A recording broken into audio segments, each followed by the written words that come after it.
Hey everyone and welcome. So you've built a RAG project on your own machine. First off, that's awesome. But now you're probably wondering, what's next? Well, it's time for the next big leap, taking that local prototype and turning it into a real deal, production-ready, cloud-native system.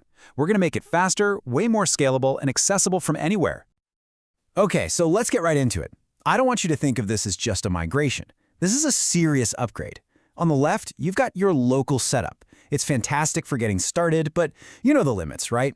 You're tied to your own computer, your own hardware. But on the right, that's where we're headed.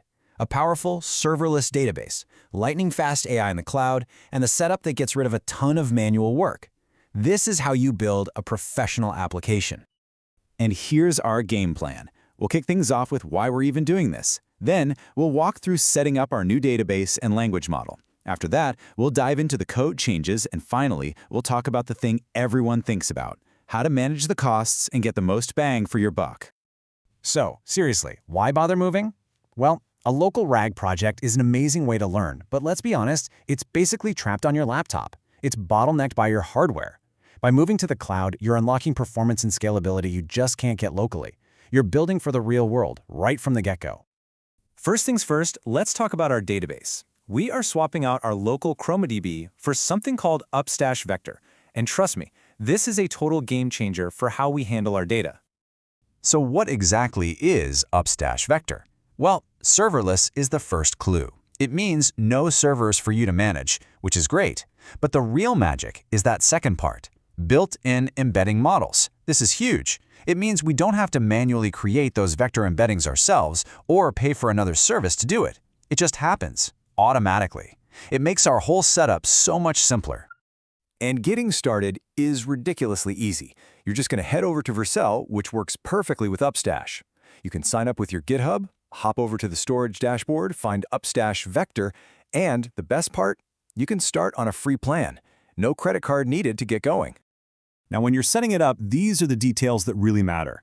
You'll name your database and pick a region close to you, for speed. But the key choices here are the model and the similarity function.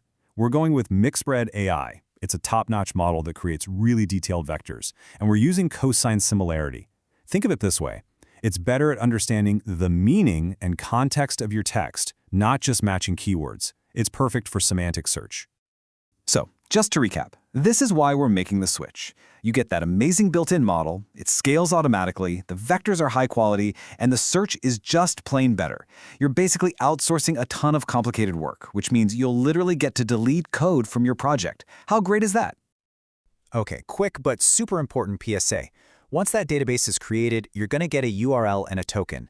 You have to copy these into your projects.env file. It's how your app connects securely to the database. Seriously, don't forget this step.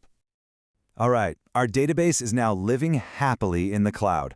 So it's time to upgrade the brains of our entire operation, the large language model. We're moving from our local Llama setup to the absolutely insane speed of Grok Cloud. And just like with Upstash, getting set up is super quick. You'll create an account on Grok, head over to API keys, and create a new one. Now listen up, this is important. Copy that key right away and stick it straight into your .env file. For security, they only show it to you one time. We're going to be using this specific model, Llama 3.1-8B Instant. The two words you need to focus on are instant inference. Grok is famous for its speed. When a user asks your app a question, they get an answer back now, not in 5 seconds. That speed is what makes for a great user experience. All right, we've got our cloud services ready to go. Now it's time to actually get our hands dirty and dive into the code. But we're not just going to start hacking away. We're going to be smart about this. We're going to take a strategic approach. And here's the pro tip. Plan before you code. Seriously. A great way to do this now is to use an AI assistant like GitHub Copilot. Ask it to map out all the changes you need to make, every new library, every function you need to rewrite. This gives you a clear blueprint before you write a single line of code, and it can save you hours of headaches later. And that plan you created? It's going to look a lot like this. You'll install the new Python packages, swap out the database client, and then look at step 3, my favorite part. You get to remove code. The manual embedding stuff? Gone. Then you'll replace the Llama calls with Grok, and finally, test everything to make sure it's all working smoothly. We've done the technical heavy lifting. Now for the practical side of things. The cloud costs money. Moving away from a free local setup means we need to be smart about how we spend. But here's the good news. You don't have to pull out your wallet right away. Vercel actually gives you $5 in free credits just for signing up. That's more than enough to get everything built, tested, and running without you having to worry about a bill. And this chart right here really shows why our choices are so smart. Look at the price per million tokens for our Llama model on Grok. We're talking about cents. Now compare that to a premium model like Claude Sonnet at $15 for the same amount of output. For what we're doing, the price and performance of Llama is the absolute sweet spot. And as you grow, you'll want to keep those costs down. It's pretty simple, really. Use those free tiers. Keep an eye on the usage dashboards. Use caching so you're not paying to answer the same question over and over. And remember, shorter prompts cost less money, so being efficient with your words literally saves you cash. And that's it. So let's just step back and look at what we've accomplished. Your project is no longer just a script on your computer. It's powered by a modern serverless database. It's using incredibly fast cloud inference. Your code is actually simpler, and it's ready to scale up for real users. Congratulations! So that just leaves one final big question. Your RAG system is now a serious, fast, scalable, production-ready application. The only limit is your imagination. What are you going to build with it?